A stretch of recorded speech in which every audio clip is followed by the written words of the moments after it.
The challenge is how far you can move with impeccability. When challenge arrives in excellence, one strives impeccably to meet them. If one meets unbearable hardship and pain and weeps, all the tears put together would not move the line of one's destiny, the breadth of a single hair.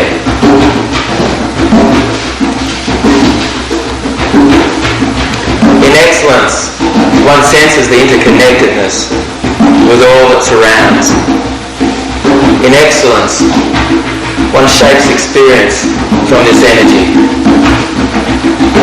One achieves to acquire stability in a moving world. Thus, to have knowledge is a continuous process of unbending intent. Employ what is essential. Aim at being simple.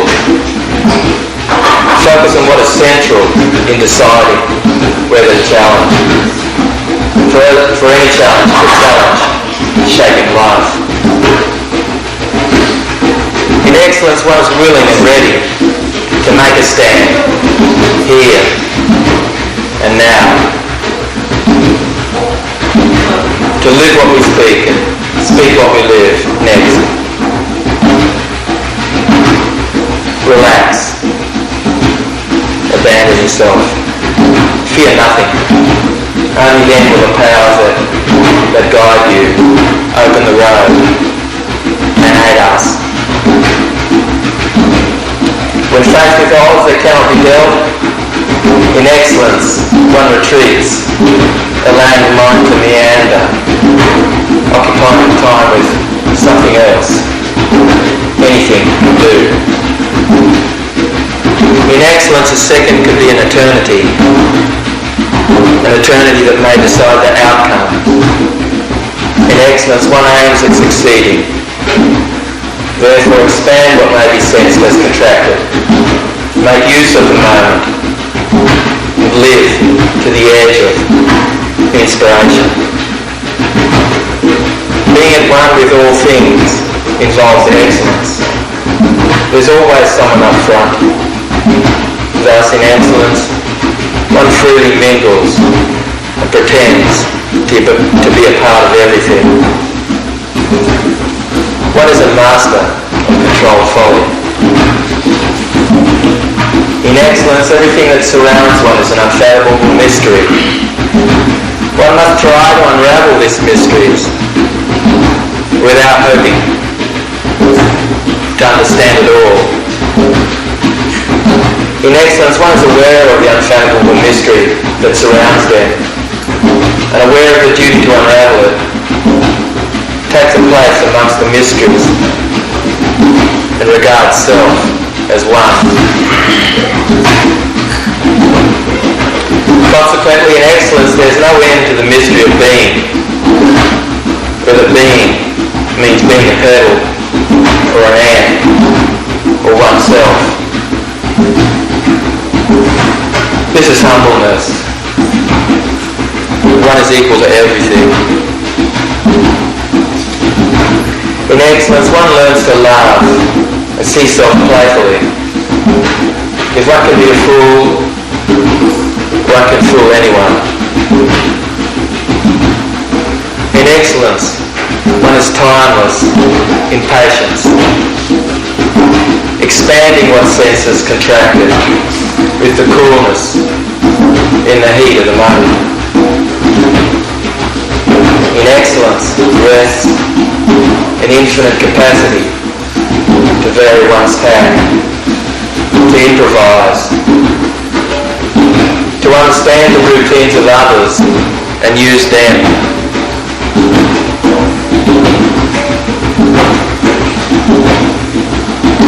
In excellence, a higher self may be confiding in you in this moment,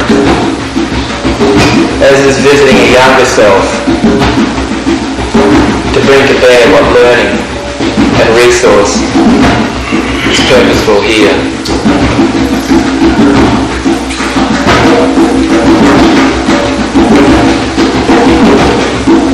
In the traditions of the native people of the earth here in this continent.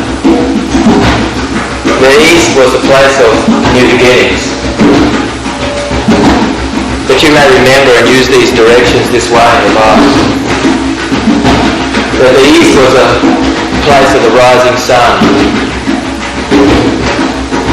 A sense of the ions in the atmosphere being expanded.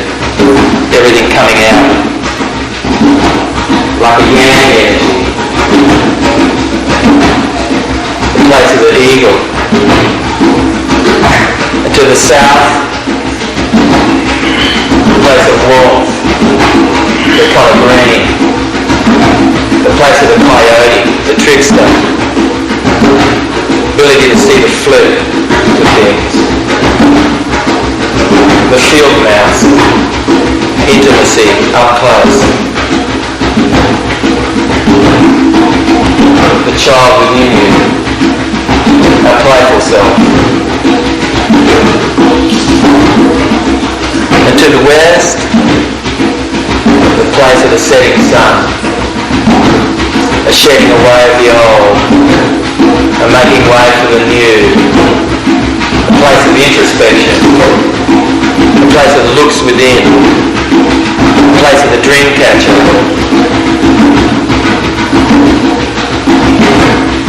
a place of the bear, a symbol of family, a symbol of introspection, a place of lunar energy, wanting to return back to centre.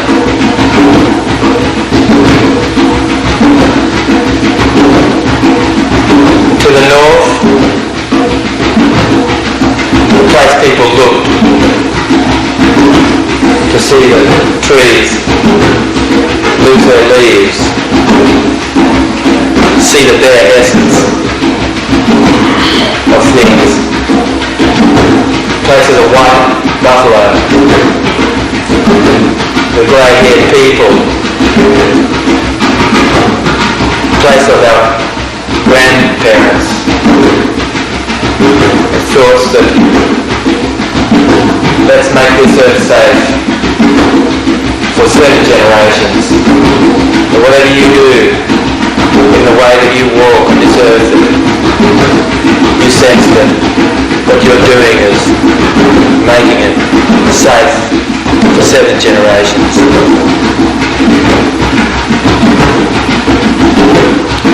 This training's been very much about the East, new beginnings.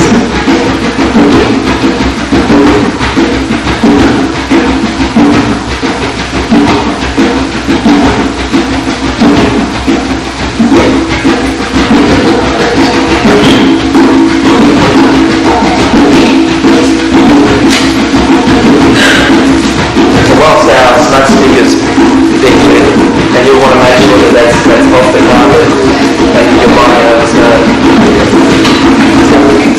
I'm just going to share something with you about tonight. We're going to be walking around and chanting. Maybe it'll be a quick pace, and we'll be walking around the pit.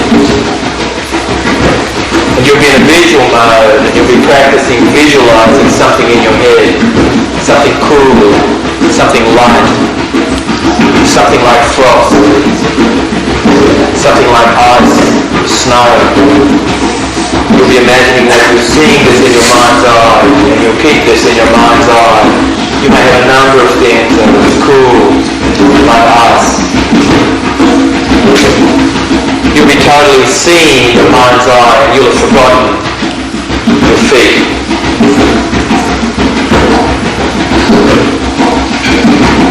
There'll be a sensation under your feet. You'll feel a little like popcorn. So we'll be chanting, we'll be up, high. And for the most part, you'll have forgotten where your feet are. Mostly, you'll allow your unconscious mind to know where your feet are. Your eyes will be up. We'll be going around, you'll be watching us fix up the coals. Most you'll be seeing things in your mind's eye. Then I'll join the inner edge of the circle, and I'll watch as you pass by to see that everybody is ready. And then I'll join the circle, and we'll be going around a few times.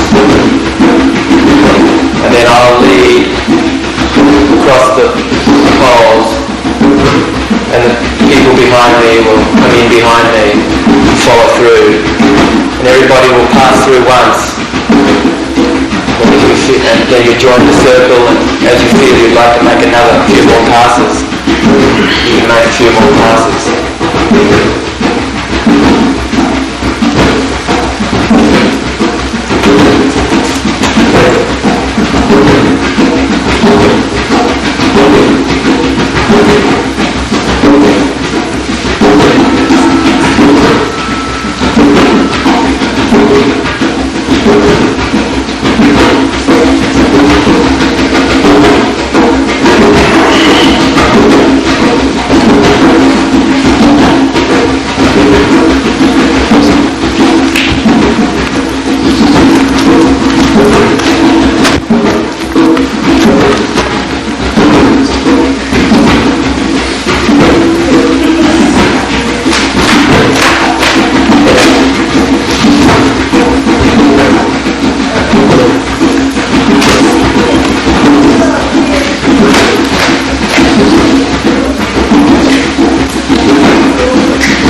feathers, the soft edge feather, so the owl flies silently through the night.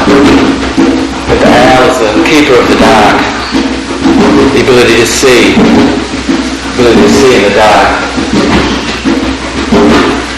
the ability to catch what's coming to you live, the ability to hold on to what it is that comes to you, the ability of flight to night.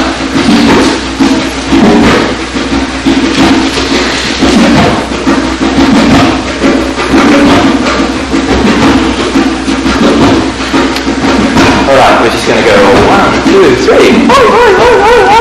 Ready? 1, 2, 3. Alright, okay, let's out there.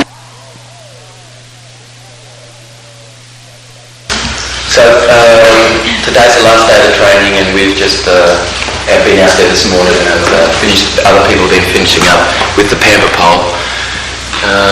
And we're going to be talking a little bit about we're going to be doing a few other first order change techniques today. I think I'm going to demonstrate a spatial sword, and we're going to talk a little bit about off-balancing strategy. Probably we'll talk about off-balancing strategy first. Then we'll do a spatial sword,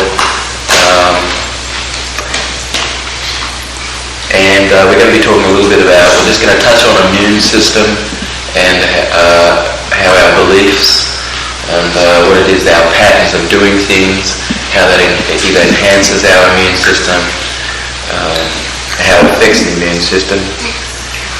We may talk a little about relaxation and attitudinal reflexes today. And then we've got an integration frame that we're going to do where, I'm going to be talking about metaphor as well this morning. Do I have a pencil? Let's see.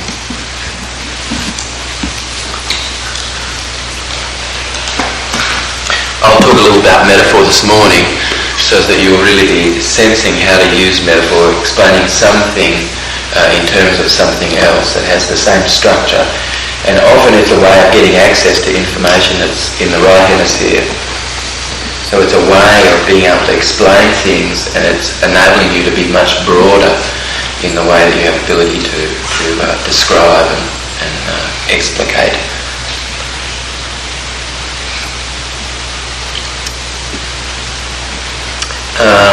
And so the integration frame, where you're going to be, you'll have the opportunity to explain something in terms of something else, we'll set that up. That's going to help you with the gifting, because more or less the gifting is going to be involving a degree of metaphor that you're going to be spinning for the person in the gift that you give this person, gifting them with their excellence. And so that's mostly the gifting is going to be involving future pacing. So the gift that you give this person certainly is something that they'll be able to look at later on in life, and it'll remind them of some things that passed between you, and it'll remind you of things that have transpired here during the training. So the gift is actually like a future pace, and so you may also be thinking about the usefulness of that in the gifting process. There'll be some place in the gifting where you ask the person to go into the future, or you'll take them into their work environment or into their home environment or into their car in the future or something. And so there'll be some context with which the learning that transpires will be activated in some moment in the future. That's how future pace actually works. So I just thought I'd just briefly talk a little bit about off-balancing strategies. An off-balancing strategy. That's when you see someone balancing out there on the log, you can notice that there's a recovery strategy that we all have, which is to do with our return back to centre. And so we're watching to what degree is this being activated, because sometimes when a person realises that they're falling, they may not be actually activating their return back to centre much. In other words, they get off balance and then they just fall. And so that's actually what's occurring in life. And so if you see someone who really is, they've got excellent off-balancing strategy, a strategy returning back to centre, you'll notice that if they're going to fall over to the left, if they're falling over to the left a little bit, you'll notice they put their leg out to the right, to bring themselves back. And that's this returning back to centre. So this is actually reflexively activated in the brainstem, which is sometimes overridden by patterns that the person has in consciousness. It's certainly overridden when you see somebody who starts to go outside their pattern, you just don't see them go to right themselves much at all. So to what degree, in fact, that's being used. Off-balance strategy can be used where somebody's the pattern with which they are keeping is out of balance, basically. So balancing in the body truly is balancing in the psyche. That's the same thing.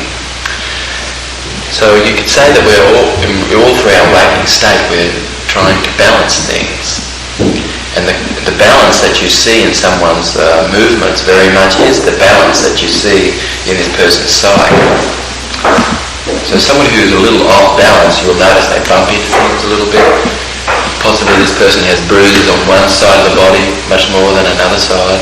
That would be indication a tiny little bit of neglect on one side, which would indicate, if it was on the left side, like a person was bruising their left side, right, their legs or something like that, that would be indication that there's a little bit of an absence of attentiveness possibly to this side of the body. So people are always trying to balance the things that they're doing as well. So off-balancing strategy works when you're with someone and they're talking about something and you realise that there's really kind of not so much balance there. Let's say they're waking up with the blast in the morning, or they get to work and the things at work are out of whack, so that you can you can literally change the way that person arrives at work, or change the sequence around of things, or change the way that the person wakes up in the morning, change the order of things. If you're interacting with someone and always it's not kind of quite working out, change the way that you interact with that person. So that's more or less kind of throwing things. If the sequence is not balancing, then change the sequence round. If somebody's going through something and they are out of balance, right, then you can make it a little bit further out of balance, so that then maybe that activates the person to come back to their centre, whereas before it was something that they were able to manage, so that you can blow it out more. You can make it seem even a little more ridiculous, or make it seem like that, something vague,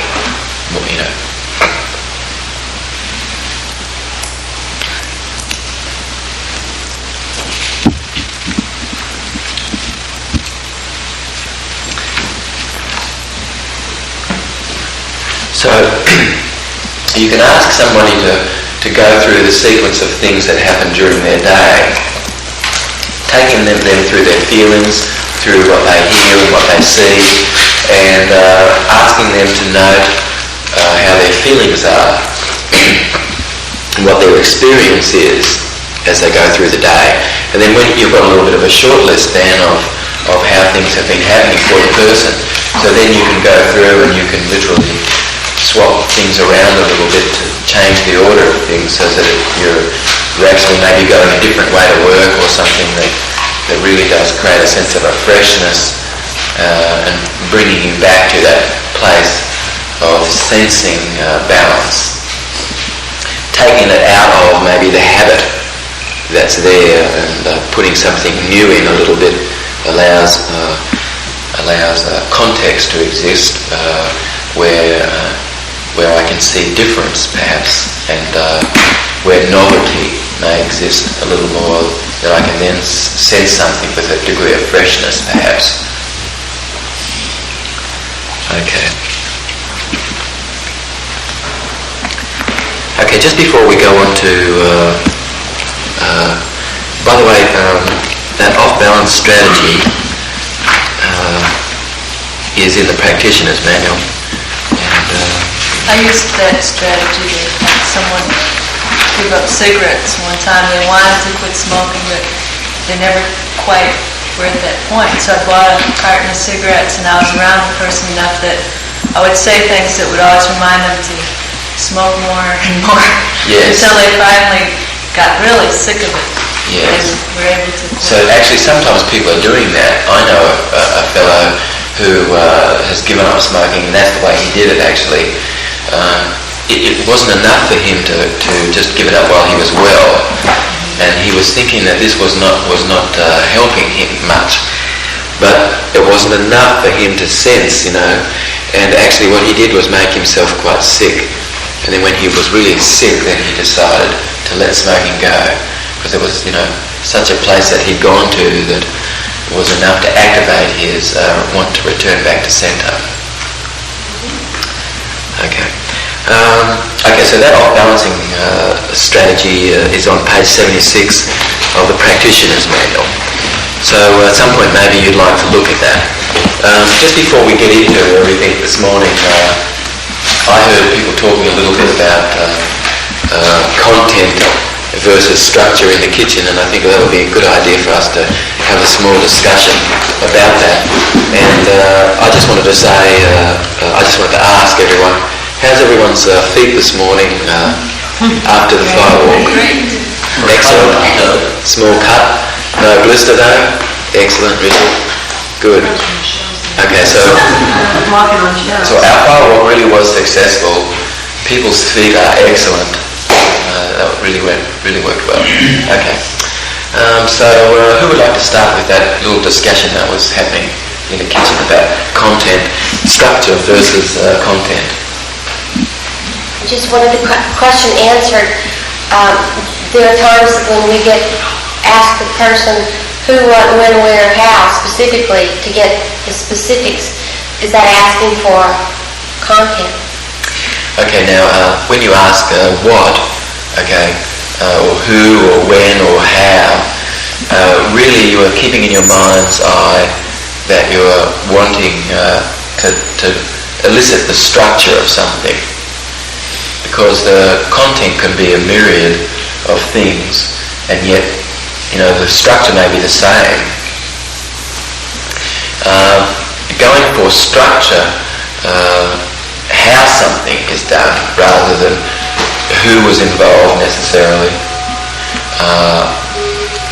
or how many times something happened, or what the intensity was, or something like that. Really going for structure.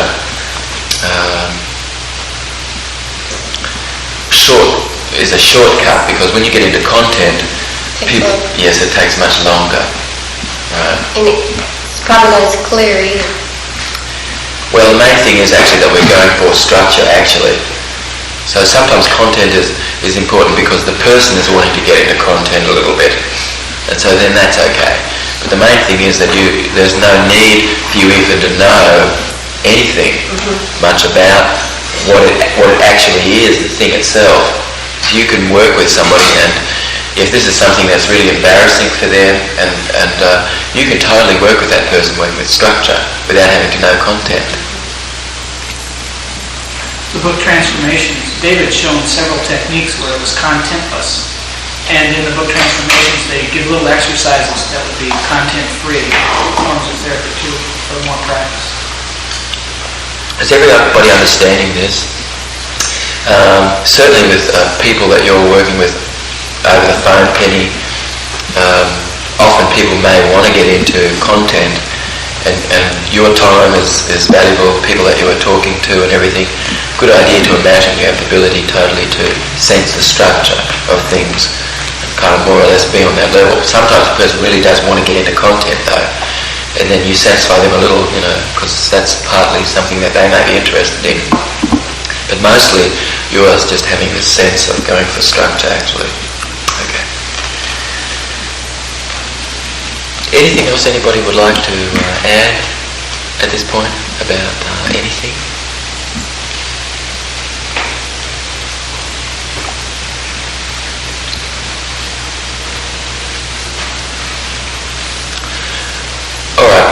what I thought I'd do now is demonstrate a spatial sorting with the use of space. So is there somebody who is interested in having something sorted out? Like why you do something? I think maybe we can do this. Let me do one technique involving spatial sort, and then I'll do something similar. Okay. We'll do something with Penny, something that Penny wants. So who's got like, for instance, maybe a food that they'd be interested in eating less of? Yes? Okay, Terry. Addicted to cooking.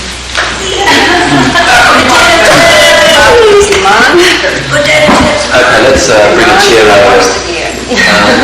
How have you seen Sesame? Terry.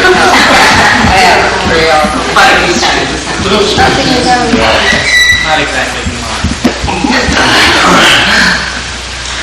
That's probably more what demons really are, though. Okay, so we've already asked Terry to relax, and she's sitting now, and I'm going to ask her to go back to some place to set up like a whole brain functioning, so she has the ability to use all of her brain as we go through this. And the more that Terry has the ability to be working with me and accessing the cells in the head, a large enough population of cells can be accessed in the head to make this change instrumental. So what I'll have you do is you can lift a finger, allow a finger to lift by itself for yes, and a finger for no. Okay. So left finger is yes, left forefinger is yes, and right forefinger is no. So we're going to have the ability to be able to ask more or less yes/no questions, so that Terry can stay in this ideomotor place where she can be inside.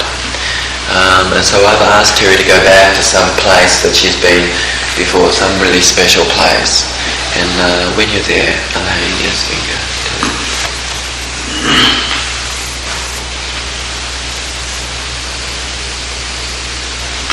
Okay. Okay. Enjoy that place now while you're relaxing. And ever so gently as your arm begins to float back down to where it is, where it was. Feel yourself relaxing more and more. And with each little distance that your hand floats back down, ever so gently, little by little, you can feel yourself relaxing more and more.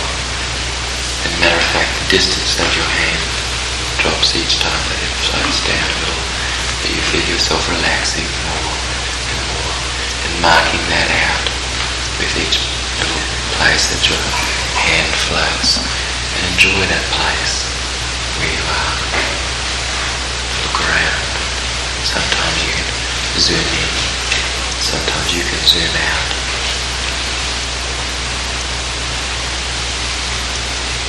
You can relax even more, lengthening your breath.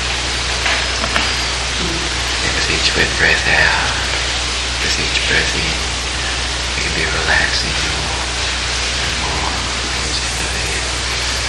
Feel yourself slumping a little. The main thing is that you have a sense of feeling a relaxed state, and that every movement can assist you in this. And you can be thinking about that place where you are, and I'm going to ask you, is that by the ocean, or is that yes? Okay. So good idea to hear the sounds of the surf breaking on the beach. And as you're hearing the sound of the surf breaking on the beach, allow your yes finger to rise ever so gently, and as it rises, the volume of the surf and the sound breaking on the beach, and the ebb and the flow of the sound there. What a wonderful thing it is to have the sounds of nature inside your head. times it's quite loud, deafening here, and other times it's softer.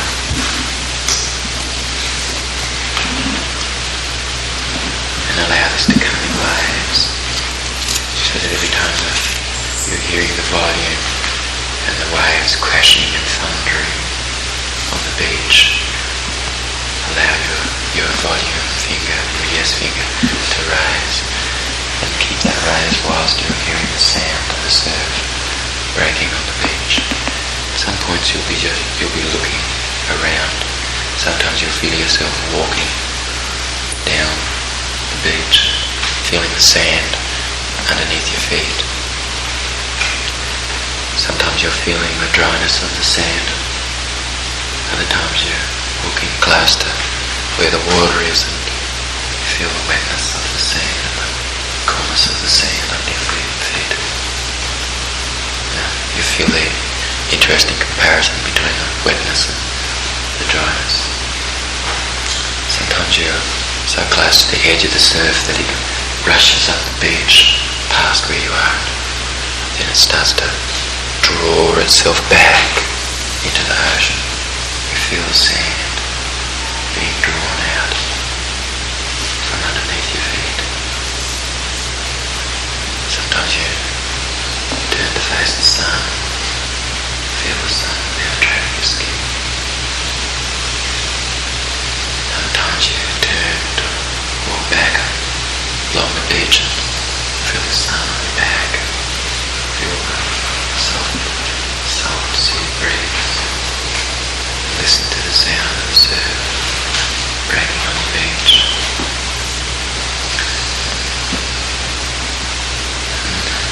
And when you are ready, and you can be allowing your yes finger to remain up there whilst the volume is turned up on the surf, what I'd like you to do is, as soon as you're ready for us to do this spatial sort, and you can be hearing the sound of the surf right throughout this, it'll be interesting because in a little while you'll wake up from this and you'll have the ability to sense that you've been at the beach all this time. You'll have the ability when you wake up from this to forget all things that you love to forget and remember what a wonderful thing it was to be at the beach. And when you are ready to go on now, I'll ask you to allow this thumb to lift, indicating that you're ready to start this process. Okay? Alright, now what I'm going to have you do is we're going to imagine that there's a place that's your favourite group of foods. And what I'd like you to do is when you're seeing some of these foods in front of you, what I'd like you to do is when you're seeing some of these foods, point to where they are spatially. Okay. Alright. And I'm going to ask you, is cookies there? Mm-hmm. Okay. Mm-hmm. Okay, good. Alright. Now what I'm going to have you do is blank that screen out.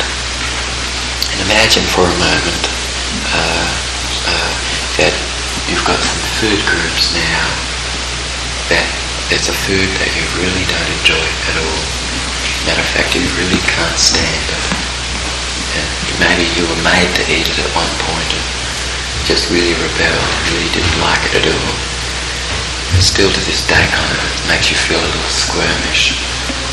When you have a food, and maybe a couple of foods in your mind's eye, allow your yes finger to raise, indicating, okay, excellent.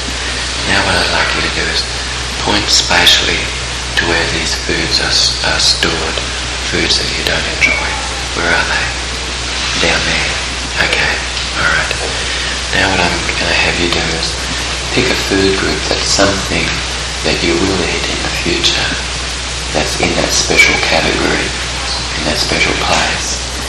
And what I'd like you to do is to move that food group and move it around a little and see and put it in a place that's just perfect and ideal for you. When you've done that, point to where that is again. And it's possibly, it may be in the same place maybe it's moved a little.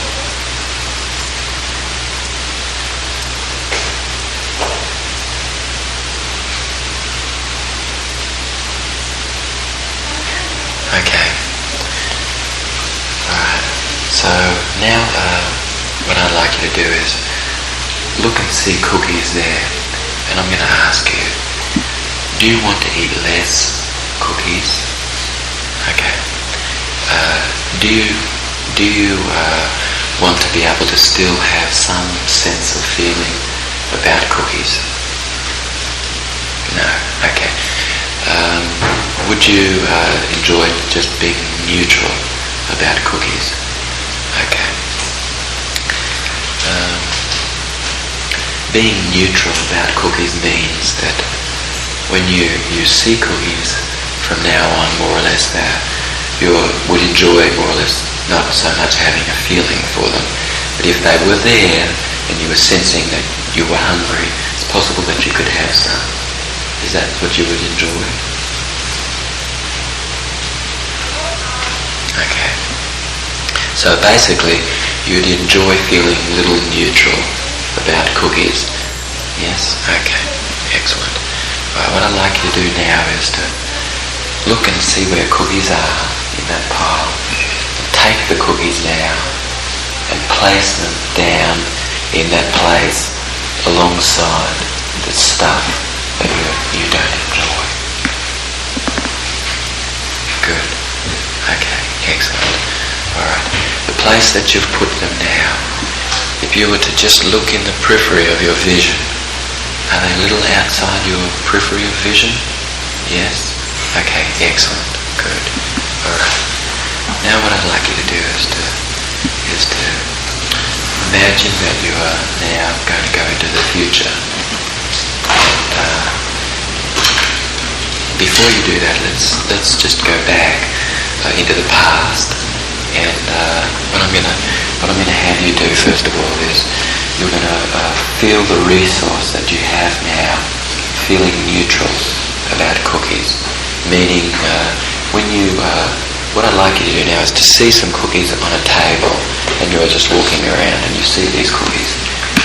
Now, when you see the cookies, allow your finger to lift, your yes finger to lift. Excellent. What I'd like you to do is to move those cookies further away and blank the screen out a little. Excellent. Good. All right. Now what I'd like you to do is to walk around the room again in another situation and come past a place where you see the cookies. And what I'd like you to do is to make it black and white.